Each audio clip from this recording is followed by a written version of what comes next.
Bueno, para ya entrar con los capítulos, como primer capítulo hablaré acerca de lo que es el dominio fluvial, en donde les daré un concepto breve sobre los ríos internacionales, canales internacionales y las aguas internas. Aquí el concepto de dominio fluvial entendemos que refleja, ¿no?, la tensión entre la soberanía estatal y la interdependencia hídrica. Aquí los ríos internacionales, como tal la soberanía, ¿no?, se ve limitada por la obligación de su uso equitativo y cooperación, lo cual esto transforma, ¿no?, a la visión clásica de dominio territorial en una soberanía funcional compartida, ya que se concilia lo que es la potestad del Estado con el deber de así no poder afectar los derechos de los otros ribereños, integrando así lo que es el principio de la solidaridad hídrica, ¿no?, dentro del derecho internacional público. Entendemos también que canales internacionales y las aguas internas muestran cómo la cooperación se convierte en un elemento esencial en el régimen jurídico del agua, aunque en este caso los canales puedan estar bajo una jurisdicción nacional, ya que aquí el interés es común internacional, demanda respeto por el medio ambiente y el libre tránsito, así como el dominio fluvial. Eso también se considera no como un derecho absoluto, sino más bien como un régimen cooperativo orientado así en el equilibrio entre el desarrollo, la navegación y la sostenibilidad ambiental. Bueno, y como siguiente punto hablaremos acerca de la Convención sobre el Derecho de los Usos de los Cursos de Aguas Internacionales. Como sabemos, la Convención de 1997 simboliza, ¿no?, lo que es la codificación más completa del derecho internacional del agua, y aunque el Perú no lo haya ratificado, sus disposiciones reflejan lo que es la costumbre internacional aplicable, ya que dentro de una interpretación jurídica peruana se reconoce lo que es el valor orientador, sobre todo respecto a los principios de la equidad, de la cooperación y de la prevención del daño significativo. En este sentido, su no ratificación no implica la desvinculación total, sino un uso, ¿no?, de la convención como instrumento hermenéutico y doctrinal. Además, entendemos que a nivel internacional, aquí los tribunales han utilizado esta convención como base para poder resolver controversias fluviales, consolidando así su fuerza como norma constitucionaria, dado que la interpretación práctica nos demuestra que la cooperación transfronteriza no depende solo de la adhesión formal, sino también del respeto a los principios universales que protegen como tal la integridad de las cuencas compartidas. Es así que de esta forma, la Convención se erige como un referente normativo y moral de gobernanza del agua. Bueno, y ahora pasando a hablar acerca del régimen jurídico aplicable, aquí el dominio fluvial se fundamenta, ¿no?, en la coexistencia tanto entre la soberanía estatal y las obligaciones internacionales. En este caso, los estados ribereños no pueden actuar unilateralmente sobre los recursos compartidos, pues su conducta debe, ¿no?, de ajustarse tanto a la equidad y a la prevención de los daños. Aquí la notificación y la consulta previa son manifestaciones del principio de buena fe, ya que esto nos ayuda a poder evitar conflictos y también nos garantiza el uso racional del recurso.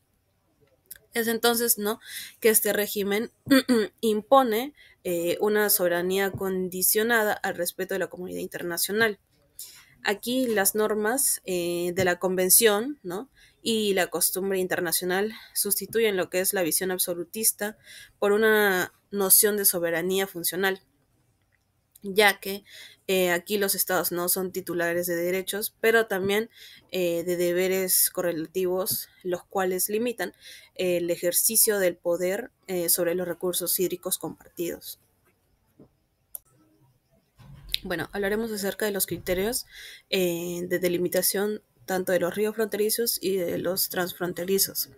Aquí la delimitación fluvial no traduce en términos geográficos lo que es el equilibrio político entre los estados. Como primer punto lo señalo ahí, que es, ¿no?, el principio de Talweg, que no solo tiene una función técnica, sino que además esta no representa una solución jurídica, lo cual nos garantiza una igualdad de acceso y soberanía compartida. Su aplicación de esta, sin embargo, depende, ¿no?, de los que son los tratados vigentes, lo que hace que se reafirme la primicia de la voluntad estatal como la fuente de delimitación legítima. Entonces, en la práctica peruana, estos tratados como son el Salomón Lozano y el Protocolo de Río de Janeiro, nos demuestran que la delimitación fluvial es un acto de cooperación y de respeto mutuo. Entonces, dentro de la interpretación contemporánea, entendemos, ¿no?, que las fronteras hídricas no son estáticas, sino dinámicas, en este caso, y que la estabilidad territorial requiere lo que es adaptar el derecho a los cambios naturales del cauce, sin este caso de vulnerar los acuerdos internacionales.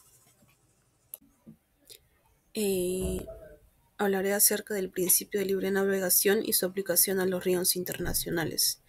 En este caso, el principio de libre navegación constituye uno de los pilares más antiguos del derecho fluvial internacional. Aquí lo que busca no es conciliar la libertad de tránsito con la soberanía estatal, estableciendo, ¿no?, que el libre uso no equivale a la cesión del control, sino más bien a la cooperación funcional, ya que este equilibrio, ¿no?, nos garantiza el desarrollo del comercio y la integración regional, especialmente en los contextos amazónicos y los latinoamericanos. Entonces, en la actualidad, eh, esto de aquí ha ido evolucionando, ¿no?, hacia una lectura ambiental y de desarrollo sostenible, ya que en este caso el derecho de navegación debe armonizarse con la protección del ecosistema fluvial y el bienestar de las comunidades ribereñas en este caso. Asimismo, este principio deja de ser meramente económico y se convierte más en lo que es una herramienta de integración y sostenibilidad. Como últimos dos puntos, hablaremos acerca de los principios rectores del uso de los cursos de aguas internacionales. Aquí los principios de uso equitativo configuran lo que es un sistema de equilibrio tanto entre la soberanía y solidaridad, lo que esto nos asegura una gestión compartida que previene conflictos, ya que estos principios expresan la evolución del derecho internacional hacia la corresponsabilidad ambiental y la justicia hídrica. Además, sabemos que la práctica internacional, ¿no?, nos demuestra que dichos principios son de aplicación obligatoria, aún fuera de la Convención de 1997, porque no nos reflejan la costumbre universal, ya que su observancia fortalece la seguridad jurídica y la paz interestatal, lo que esto nos asegura que los recursos hídricos sean utilizados bajo criterios tanto de equidad, sostenibilidad y cooperación. Bueno, ya para finalizar hablaremos, bueno, daré dos casos emblemáticos, que es el caso de Gapsicobo y el segundo caso, el río de Uruguay. Estos dos casos nos reflejan la consolidación de un principio universal, ¿no?, que son la cooperación y el respeto del uso equitativo del agua como fundamento de la convivencia internacional. Aquí la Corte Internacional de Justicia, en estos dos casos, ¿no?, reafirmó que los estados debían actuar con buena fe, consultar y notificar también antes de realizar obras que vayan a afectar los cursos compartidos. Además, en tales casos, en estos fallos, ¿no?, consagran lo que es la transformación del derecho fluvial y en un régimen preventivo, en este caso, más que sancionador, ¿no? Aquí la obligación de cooperar y proteger el ambiente, ¿no?, adquiere lo que es un rango jurídico internacional, demostrando así que el dominio fluvial no es un privilegio estatal como tal, sino es más bien una responsabilidad colectiva, ¿no?, frente a la comunidad internacional.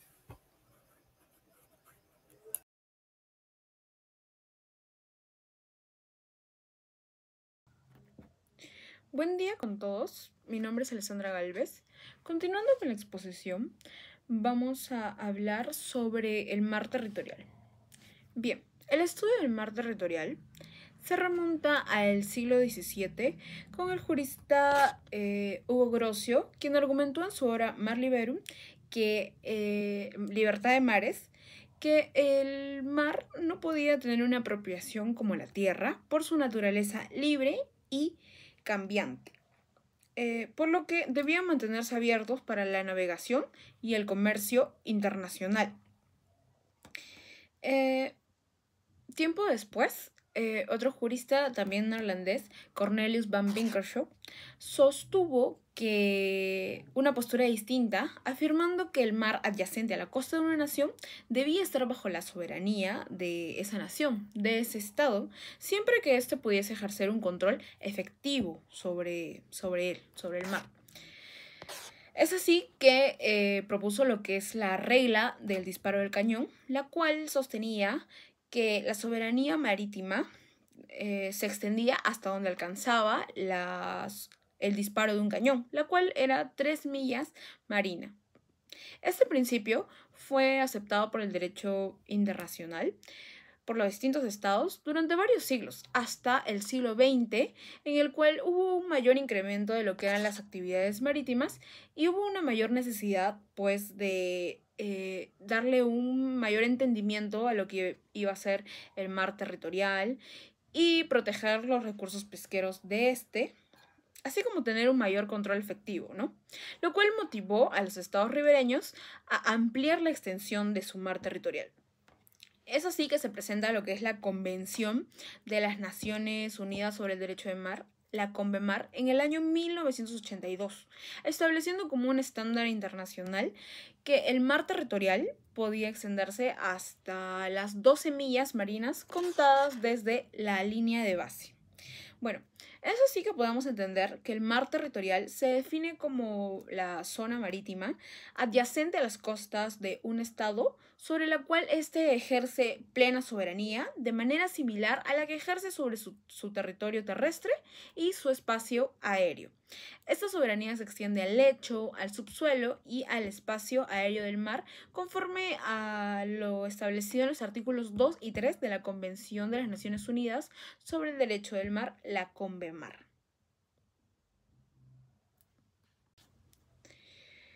También vamos a hablar sobre cómo se dio origen, pues, a lo que es la CONVEMAR.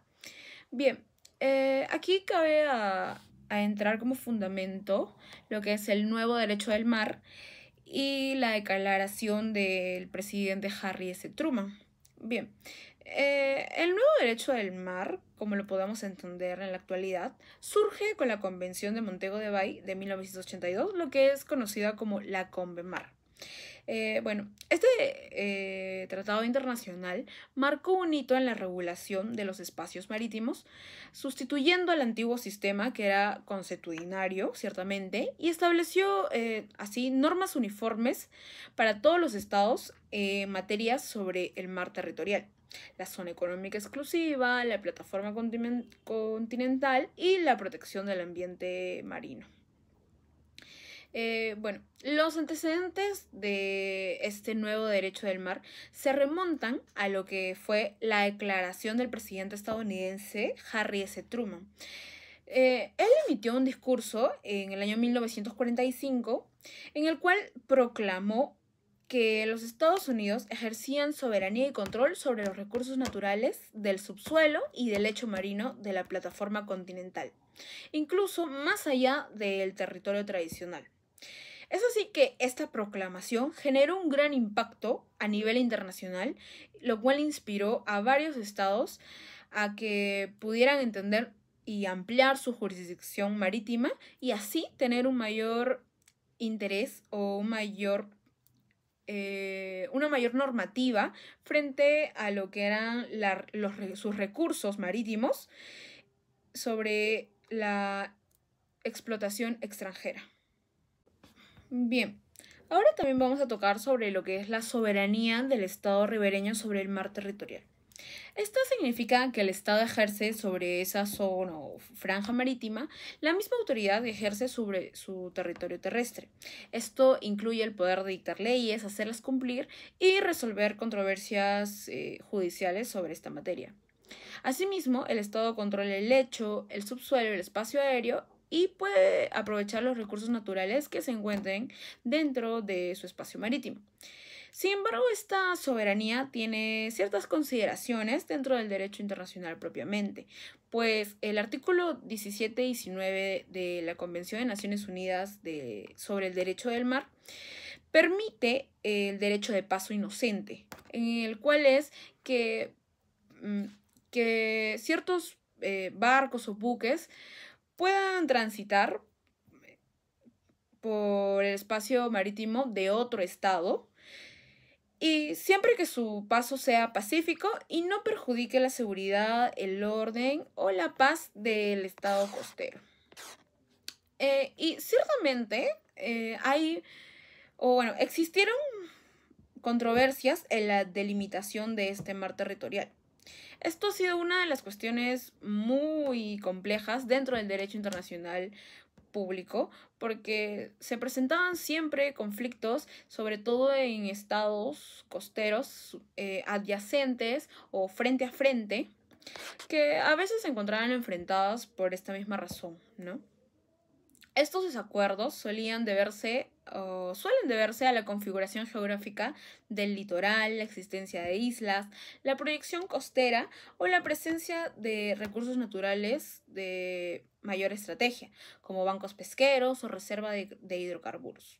Es así que la Convención de las Naciones Unidas sobre el Derecho del Mar, en su artículo 15, establece que, salvo acuerdo en contrario, la frontera marítima entre dos estados ribereños debe determinarse mediante una línea media o equidistante, es decir, una línea cuyos puntos estén a igual distancia de los puntos más próximos de la línea base de ambos estados. Esto busca, pues, garantizar la equidad y la proporcionalidad de cada espacio marítimo. Buenas noches, docente, compañeros. Yo voy a continuar la exposición hablándoles acerca de lo que es la zona contigua. Bueno, a manera de concepto, podemos decir que la zona contigua es un espacio marítimo reconocido por el derecho internacional que pertenece a todo estado ribereño, es decir, aquellos que tienen costas, islas o cayos. Este se ubica inmediatamente después del mar territorial y forma una especie de cinturón de control y vigilancia alrededor de él. Aunque el Estado no ejerce soberanía plena en esta zona, sí tiene el derecho de jurisdicción y control limitado sobre determinadas materias con el objetivo de poder proteger su seguridad e intereses nacionales. Bien, continuando, podemos hablar ahora de la finalidad y alcance de las competencias estatales. La zona contigua le permite al Estado ejercer un poder preventivo de control para evitar infracciones que puedan afectar su territorio o mar territorial.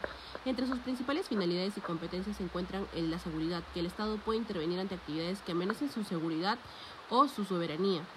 Tenemos las materias fiscales y aduaneras, que controlan el comercio marítimo, evitando el contrabando, la evasión de impuestos y el fraude fiscal.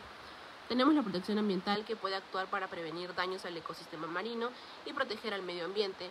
Y tenemos por último el control migratorio y sanitario, que supervisa la entrada y salida de personas para prevenir la inmigración ilegal y cuidar la salud pública. Tenemos el control aduanero, fiscal y migratorio. Dentro de esta zona, el Estado ejerce un conjunto de acciones concretas. En el ámbito aduanero, puede inspeccionar embarcaciones y mercancías para impedir el contrabando y el tráfico ilícito. En el ámbito fiscal, controla el cumplimiento de las normas tributarias relacionadas con actividades económicas desarrolladas en el mar. En el ámbito migratorio, vigila el movimiento de personas para poder evitar la inmigración irregular o el tráfico de personas. Estas funciones, más que todo, permitan reforzar la seguridad nacional y garantizar el respeto al orden jurídico del Estado, extendiendo su capacidad de vigilancia más allá del mar territorial. El régimen jurídico según la CONVEMAR. La Convención de las Naciones Unidas sobre el Derecho del Mar, la CONVEMAR 1982, regula de forma específica la zona contigua. Según esta norma internacional, la zona contigua es un espacio distinto del mar territorial y de la zona económica exclusiva, con un régimen jurídico propio. El Estado ribereño no posee soberanía plena, pero puede ejercer jurisdicción en materias de seguridad, aduanas, impuestos, migración y medio ambiente, que ya mencioné. Estas facultades se ejercen con el fin de prevenir y sancionar infracciones que afecten su territorio o mar territorial. Sin embargo, debe respetar las libertades internacionales de navegación y sobrevuelo que siguen vigentes en esta zona.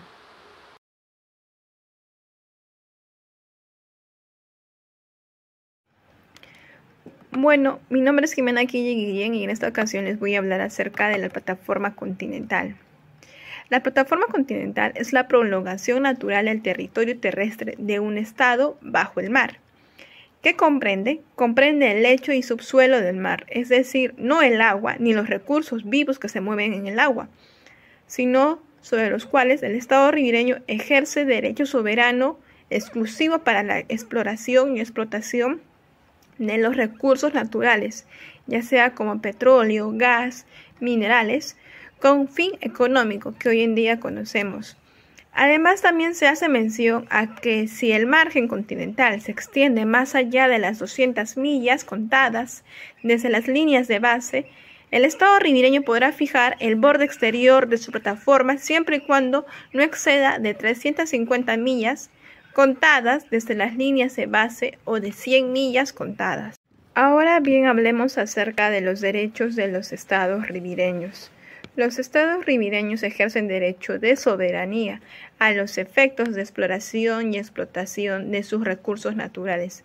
Esto quiere decir que el estado que tiene costa tiene derecho exclusivo sobre el suelo y subsuelo marino, que se extiende más allá de su mar territorial, es decir, la plataforma continental. Pero solo para fines económicos como explorar, es decir, buscar qué recursos hay y explotar, es decir, aprovecharlos o extraerlos, los recursos naturales que se encuentran allí.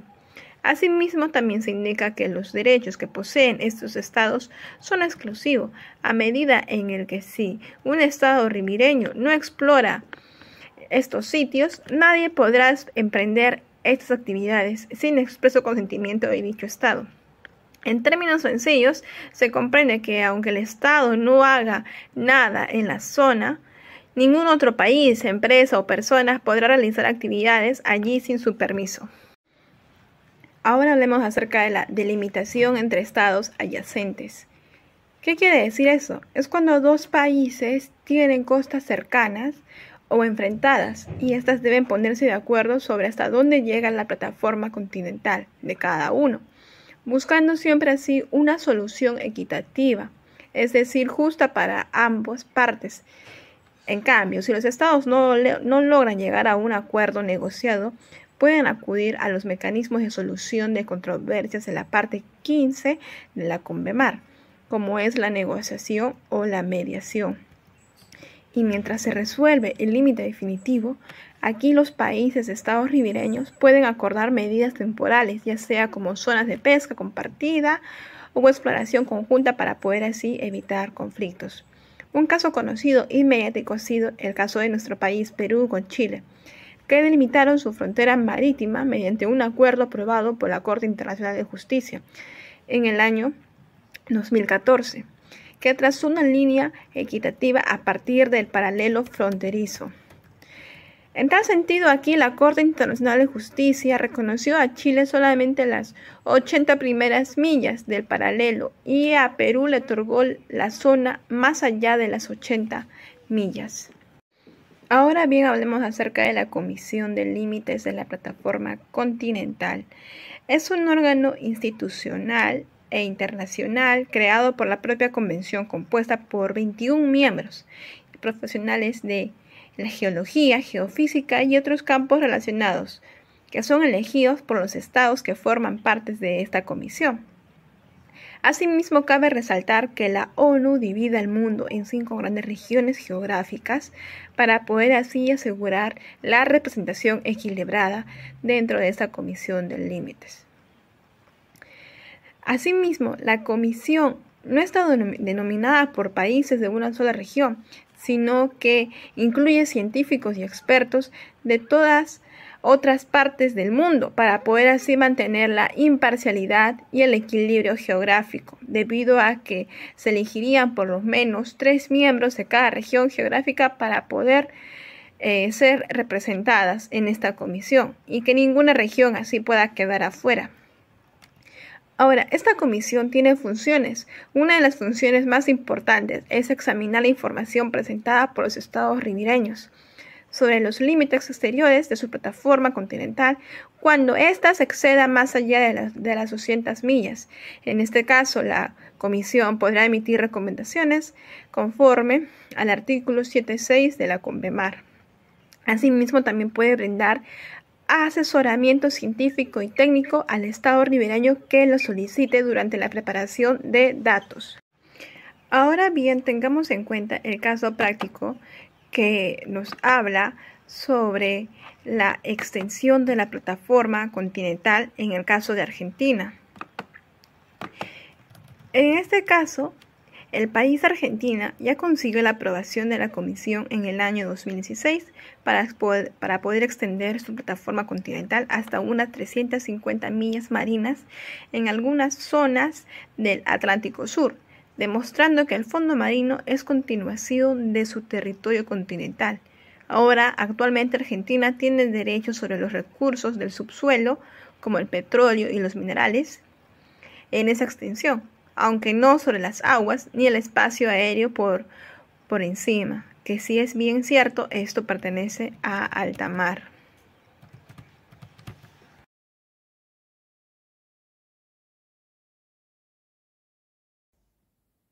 Bien, ahora seguimos con los estrechos internacionales. ¿Sabían ustedes que los estrechos internacionales son pasos naturales que conectan mares y separan tierras? Por ello es que precisamente se navegan miles de barcos cada año y se puede transportar petróleo y mercancías. Y estas son, por así decirlas, las autopistas del océano. Esta tiene tres aspectos clave. Primero de ellos es el geográfico, que une grandes zonas marítimas. Después está la funcional, que son usados por barcos de varios países. Después está el jurídico, que estas son regulados por el derecho internacional del mar.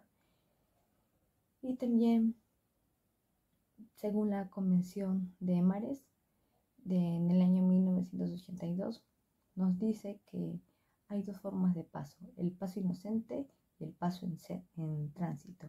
El paso inocente es donde el mar territorial rápido y pacífico es una característica de este paso.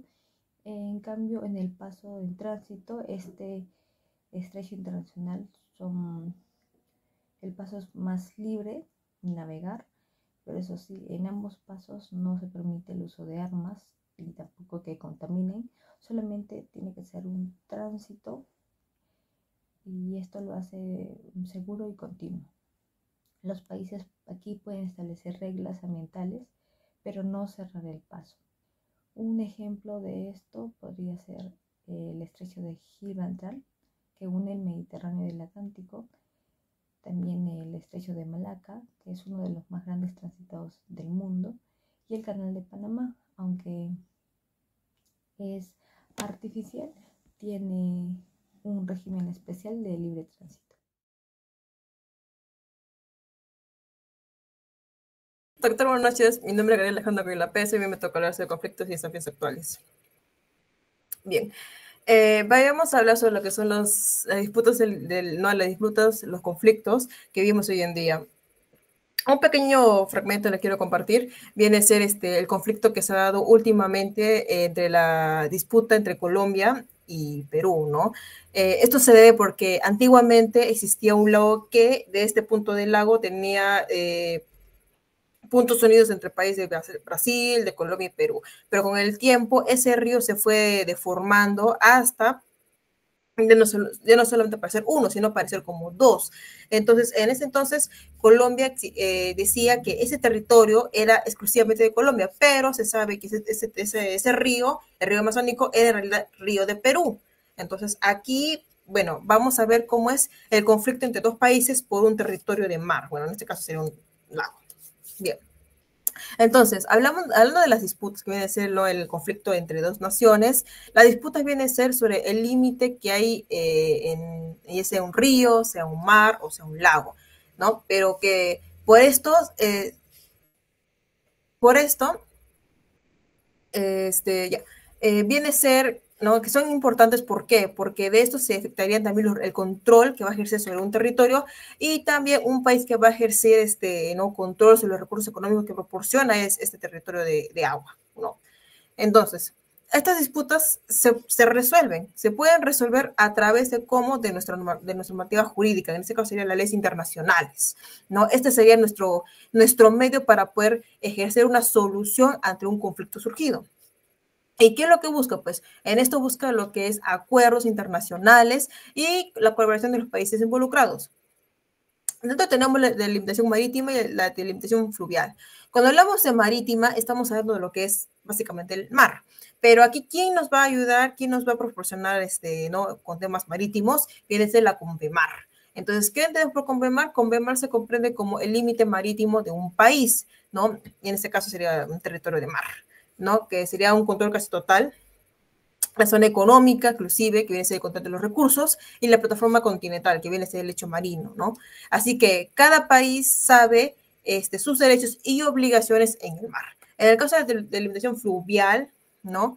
Que viene a ser lo que son ríos, lo que son lagos, esto se surge gracias a un convenio que se creó en el año de 1997, ¿no? En este convenio nos indica sobre lo que son fronteras entre ríos y lagos compartidos entre países. Como caso importante sería como el tema de entre Perú y Colombia, ¿no? Que actualmente sigue surgiendo ese conflicto.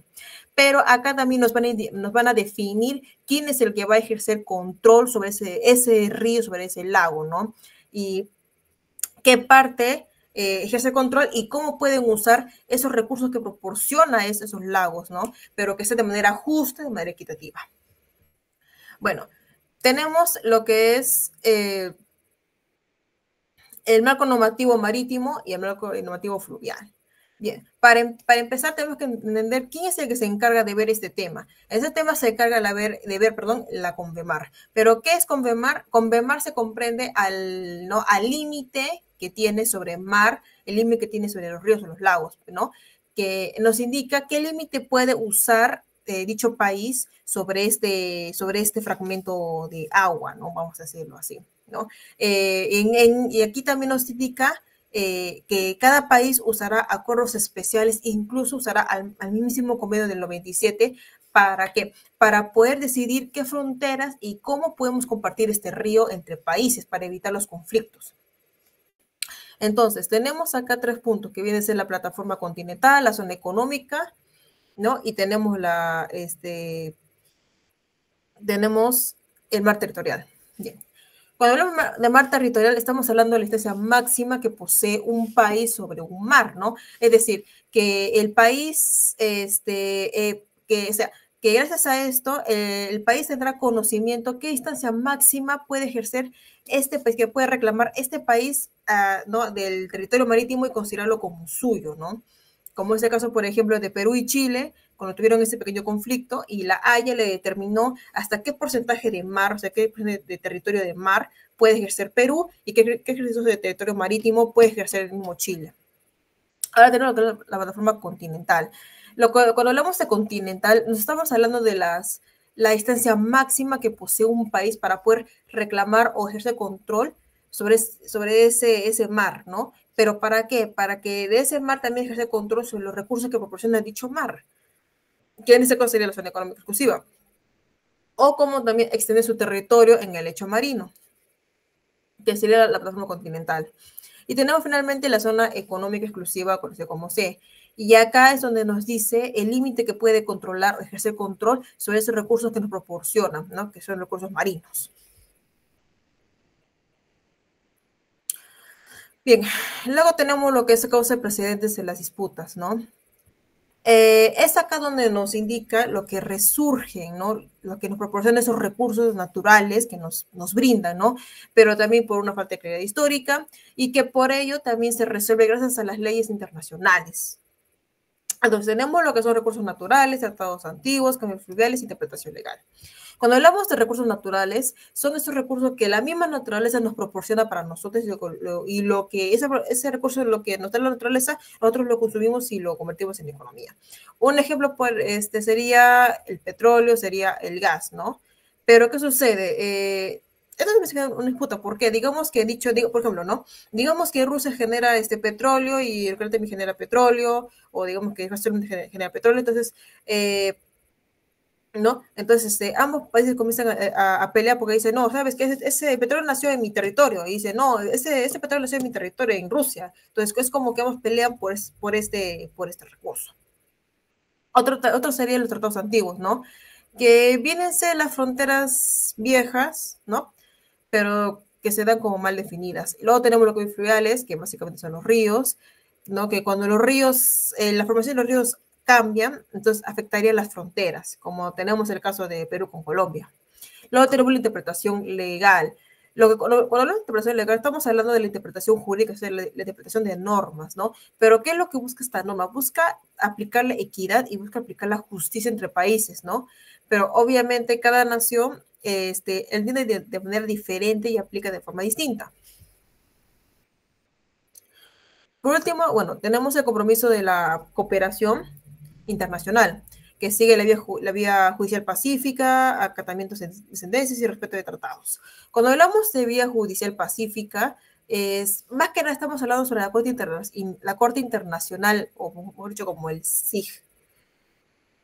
Entonces, aquí es donde se dice que Perú, para evitar usar la fuerza bruta, entonces Perú acató mejor a aplicar lo que es la Corte Internacional, la Corte Internacional, ¿no? En vez de usar la fuerza.